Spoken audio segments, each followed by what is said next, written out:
So, we are immediately back. All I've done is jump up and grab some things and come back again. So, still buried in patches. Let's move on to wash kit contents. I can't remember if I touched on this, God knows how long ago, but things have jumped forwards in leaps and bounds. So things like shaving creams, toothpastes, like what the hell does anybody do?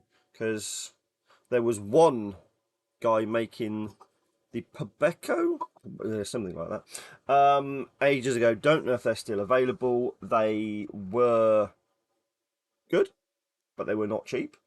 I think it was like a tenner for a tube of toothpaste. It came in a cardboard box, but who needs the box? Because the first thing you did was take it out of the box and jam the toothpaste in your wash roll, and then you've got a cardboard box you don't need. Because who the hell would carry a cardboard box around with them for no reason? More bulk, and it's unnecessary.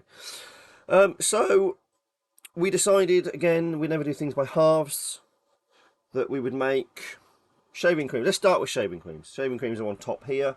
So we wanted a shaving cream that was cheap, good, and the caps looked the part, because a lot of caps, modern ones, are just, well, ugly as shit. They look modern, they look, I don't know, a bit pants. It had to be a usable shaving cream. It had to be in an aluminium tube and not a plastic one. So that narrowed down the ones that we could buy. So we found a company called here, Proraso. Proraso? No idea. It's Italian. It works really well. I've used it. I've sat in the office and shaved with it to test it. Ta-da! It comes in a variety of different, I don't want to say flavours because you don't eat it, but let's just say flavours, scents, maybe, I don't know. And also because of that, it has different coloured caps. Ta-da! So when you put it on something like Barbasol, you can put the dark red cap. When you put it on something that has a white cap, you know, you can make it fit whichever ones you want to. So let me actually grab some wash kits because they're next to me. Because everything is usually to hand that I've been working on. So, recognise that one? Mollet Special Services. So that's how they came out. You get a tube of that, which is like £2 or £3, and you put one of our stickers around it. And I've chose the white cap for Mollet because it actually looks really good. And you get one of those. Simple, right? The stickers are high stick, they are waterproof, they are vinyl, so they, when you squeeze the tube, it doesn't start to tear and go all funny. You can stretch these stickers if you really want to when you first get them, when you'll ruin them, but you can. So vinyl, sticky vinyl, seem to be the most sensible thing to do. You can chuck it in a bucket of water and pull it out, and you'll find that it looks exactly the same as that, just wet. I have done all these strange tests with them. Getting them on neatly takes some time and some patience, so don't just go and expect it to look amazing. You can unroll the bottom one notch, so when you put it on, fold it over, trim off what you don't need, and fold it back over, and you get that nice rolled sealed edge. I mean, I've only done, I think, 6 of these. I've done one of each. I think there's 6. However many brands I've done one of each. So there's the Mollet, which is one of my favourites. I really like that. Barbasol, I copied the one I've got in the cupboard. I didn't get it quite central, but I thought, you know what? They probably all weren't probably central. I've gone with the dark red cap because, you know, it's got red text on it. Let's grab yet another wash kit. You know, who has... Oh, that's my one, and I use shaving soap. Has this one got one in it? No, it doesn't. Right, so let's grab the stickers and show you what other brands there are. Let's call this semi-prepared, you know, the things are close. So, really popular one with the soldiers, glider. So this is how they come on a sheet, and you just peel it off and stick it on it. You know, I don't know how to. That's all there is to it. It's not difficult. Oh, I think I'll show you in the packet. No, it's too bloody shiny. I should buy from cheaper companies that just send them in the post. So that's a 2 to a sheet. So let's just quickly fold them in. So, and then we got men in brushless. Drawing the man was a pain in the ass. They look really good with on. There's also a green cap version of Parasso, so again they can be paired up really well.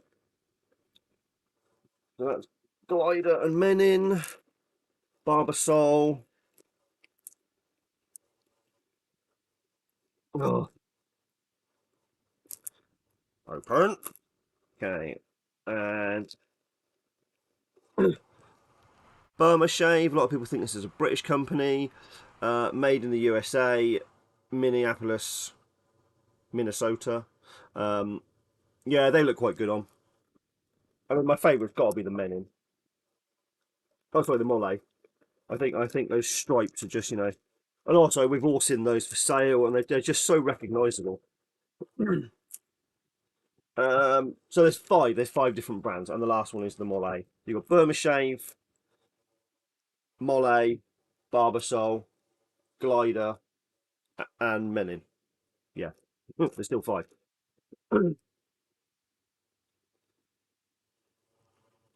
Alright, let's move those out the way. So, okay. Also, to go with the wash kit, because we want wash kits to be usable. We want them to be a functional thing where you can stop and have a shave, and you can brush your teeth, and you can wash with actual soap, and it's not going to cost you insane amounts for an original bar of soap, and just things like that. We just want things to be practical, usable, cost efficient. So, toothpaste. Again, nice instant period looking caps. I didn't get that centre, as you can see. In fact, that was the first one I ever stuck on, and yeah, so be it. Lion's toothpaste. Now, finding toothpaste with caps that didn't look like, plastic crappy Colgate was an issue. Almost all toothpaste tubes now are made of plastic, and the caps look shit. The only viable one I could find was a company called Marvis. Now, Marvis is not a cheap brand of toothpaste. It is an amazing brand of toothpaste, and there is a cost which goes along with it. However, their caps come in, I couldn't even tell you how many different colours. They do blacks, whites, blues, greens, yellows, reds. There's everything you can possibly think of, and there's flavours you wouldn't even dream that you would associate with toothpaste. Now, I've stayed with mints, mints, and mints, and mints, but there are things like cinnamon, there's things like licorice, and it's fucking insane brushing your teeth with licorice toothpaste. But obviously people do, just not me. And then you put them on exactly the same way, the stickers exactly the same way as the shaving creams, and boom, in the wash kit they go, and you all know how to use toothpaste. At least I can hope so. So that was Lions. Colinos also make toothpaste. They don't just make tooth powder. It's actually quite a detailed little tube. And this one was made in England, in London. So for the guys that were stationed in England before they fucked off to France for a holiday, you can use Colinos. That's the one from my own wash kit, as well as Colinos. There's also Star Kissed. And again, it works exactly the same way. Nice blue cap, nice blue tube, perfect match. Boom. Where the hell did that just come out of there? Yeah. So I have no more done in front of me. So I think I did 6 brands of this. I can't remember. I don't need to remember. So Lions, oh, of course, Craig Martin, Colinos, Phillips, Milk of Magnesia, the Starkist you've seen. So that is the selection. So what was that? 5. Why am I obsessed by the number 6? So there's 5 different versions of that. All this shit is on eBay, or you can contact me directly. It works out cheaper because obviously we're not giving eBay free money for fees, and then they put the fees on top of the shipping as well because they're nice like that. Mainly because people started screwing eBay over, so eBay went, fuck you all, I'll put my percentage on everything. And you know, I can't say I blame them. I would have done the same thing. So, shaving cream, toothpaste, boom, problem solved. Usable, it's practical, it's cheap enough. This is an expensive toothpaste, but you know, what could I do? If anybody ever says, "Oh, could you do a label for this brand?" Yes, is the answer. Yes, it's as simple as that. Let me know. I'll rescale it to fit whatever you guys need me to fit, and I'll print you however many you need. You know, if you said one, then I'm not going to bother, obviously, because it's a complete waste of time and effort. So, next on the list, chewing gum. How many times have we heard people say to us, "Got any gum, chum?" And they think they're funny because they've seen it in some film or some book. You know, although it was a popular phrase coined by kids in England to the American troops to scrounge up candy and gum, and you know, how many times it was said, who knows? However, chewing gum. There's a PDF that have done the rounds for probably the past 20 years, and it has, I think, 6 different brands of chewing gum on it. I'm not sure how many. You'll recognise it. You'll all know it if you've been in the hobby more than 10 minutes. So we can do the sticks chewing gum, and nobody's ever done the covers. You know, the little shiny packets that they actually come in. Until now. So, I thought, right, how can we solve this problem? I thought the vinyl stickers work well for the other things. When you look at a pack of chewing gum, it's got that glossy texture to it, so perfect. If we get them wet, it doesn't matter too much, just help protect the contents. So, there is a pack of Fleurs, 5 cents, and that is one of the labels that's on that pack. So combine the two together, you get a whole pack of chewing gum that's waterproof and looks good. Now, the pack that's in there, I might actually have a loose one because I have this. Yep, there we go.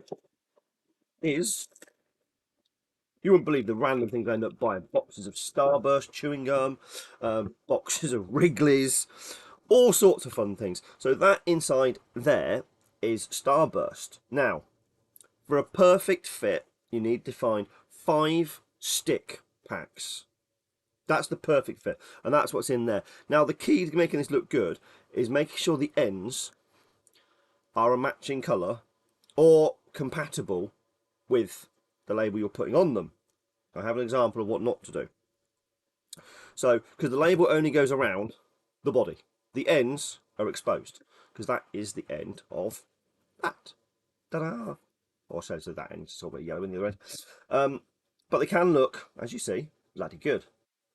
You can open them up, because they open on the ends, and you can eat your chewing gum, as intended. Now, they do fit on a 7-stick pack too, but you get a little bit of overlap. But they can fit 7-stick packs, and if you hold it like that, who's really going to know? And that's on a 7-stick pack of Wrigley's. You know, we've also you know that yellow colour. You've seen that pack 1,000 times. It's a juicy fruit pack, yes. Now, this is what happens when you don't match up the ends, and I keep this on my desk to show people what not to do. You get that, it just looks absolute dog shit. So any with a black end, any with a white end, or match the colours on here tend to work. Do not go for colours that go against, that clash with the labels, because it looks shit. So, also, I bought, by in error, a whole box, bloody patches, of extra white, and they weren't sticks, they were the tablets. So each pack has 10 like tablet style, and these are a tiny bit shorter, so I tried folding the ends over. That was a mistake. I should have just trimmed off the edge and it would have looked a lot better. I don't think I did a single one in the end, trimmed them down. But I have a whole box of really badly applied chewing gums. But you know, we'll eat them. The wrappers will be thrown in the dirt, so they can be part of our, you know, our litter, because we take a whole box of squashed cans, ripped up K-ration boxes, and just spread it all around in front of the trenches where we've got loose mud, where you would have just thrown your crap out the trench, because you know that's where rubbish would go. So, sorry, that's probably quite loud. brands available are... Oh, they're all in there, aren't they? So, Wrigley's Double Mint. I think that's like a 1939 label. I can't remember all of them exactly. The Fleurs label you've seen stuck on there. Each sheet has 2 labels, and there is enough that you get basically an extra one big fat side. So like with the 7-stick packs, there's always enough to wrap around. You're never going to run out of label. Boost that in there. So that's 1 pack.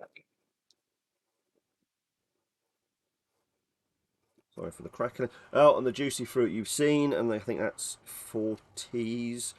There's a rather odd, bland-looking Curtis gum, and that's 40s. And there is a empty one. And then one of my favourites is Wrigley's. It's sponsored by the National Rifle Association. Something a bit different. Keeping count, that's 5 already. Like that back in there. And you've got the yellow beech nut, which you saw earlier on the Wrigley's, the juicy fruit, and that one matches one of those from that PDF. And then the Beeman's label, again, that matches the ones from that PDF. You know, and these are cheap. I mean, like everything we do, we keep it at a sensible price for all, because why the hell not? We're all in this hobby together. Oh, that's not all of them. There's still more. Um, you've got another beech nut brand. No, sorry, it doesn't seem to show up very well for some reason. And that's on that sheet, that PDF. And another beech nut, but spearmint, and that's also on that sheet. So all the ones on that sheet I covered, as well as a few extras. So there's a good variety of sort of colours there to go with whatever 5-stick or 7-stick packets you find. Right, let's ram chewing gums out the way. So, what's next, you wonder? Well, glass bottles. Whenever you go dump digging, glass bottles is something you always turn up, whether it's in foxholes, whether it's in trenches, whether it's in base dumps. Glass bottles were everywhere back in the 40s. So all your aftershaves, your hair tonics, things like aspirin, shampoos, all come in glass bottles. Of course, we don't have glass bottles in reenacting. Nobody makes labels for glass bottles. Yes, we do. Again, sticky vinyl stickers. Ignore the colour of this. That's actually washing up liquid, because it's fucking handy when you're at shows to actually be able to wash something. Aspirins. A very dirty bottle I haven't cleaned yet. Palm olive shampoo. And again, they're just sized to... put that. Oh, there. I just didn't pick it up. And again, one of my favourites, the Vaseline hair tonic from Chisborough Manufacturing Co. New York, New York. Seems like everything during the wartime seems to be made in New York. And that's actually got oil in the bottom of it. It's in like cooking oil. I needed a picture of it half full of something, and that was the first thing I could find in the kitchen, which looked like it might be any decent. Any decent? Oh my god. So at the moment, only 4 labels for bottles: aftershave, hair tonic, shampoo, and the aspirins. I can make more at any time. If anybody says, "Oh, I'd love for you to make this label," send it to me. Consider it done. It's easy. I worked as a graphic designer once, so making this stuff it just takes literally no time at all. That's so easy. Right. Okay, stay. Don't fall. Stay. Stay. Thank you. Right, throw that back on the shelf. I have no room to put my hands down at the moment. I don't know what's coming next in those sorts of items, because we've been focusing too much on bloody patches. It has drained all my sort of progression in the book we're working on, the massive US book.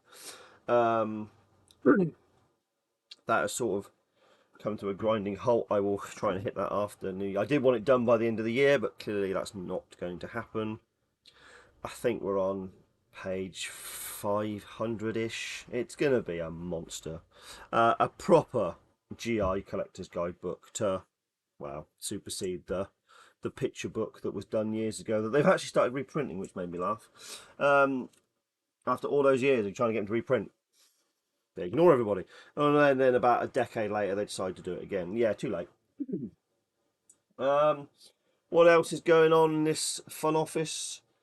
Disposing of all of the post-war dog tags from the Forgotten Army project, which works out about 7,000 tags.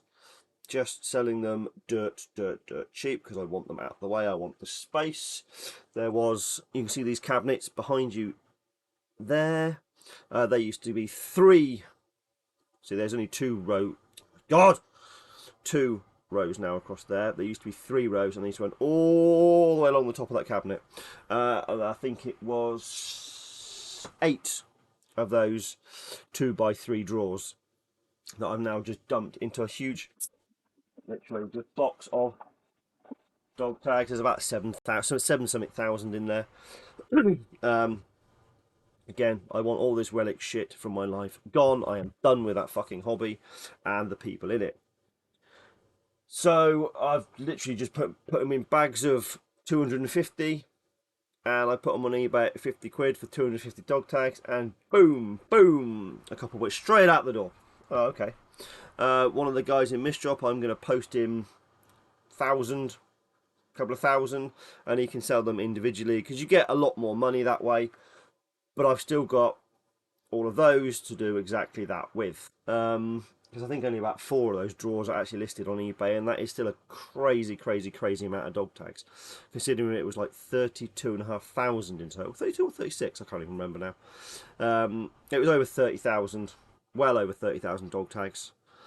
500 are we actually returned, and the rest are just here, taking space. So I'd rather free that up and use the money and put into projects like patches and labels and everything else we're secretly working on behind the scenes. Because yeah, there's always something we're not telling you about. Right, anyway, enough pointless rambling. I've got a couple of reaction videos to do because a couple of you guys have sent me some links, and I've got a few shout outs and thank yous to do, so I'll probably do another video in a second once I've made another cup of tea, because that one's, well, at the bottom and a bit lukewarm. Cold, not lukewarm. Right, anyway, I'll be back very shortly with more nonsense. Laters.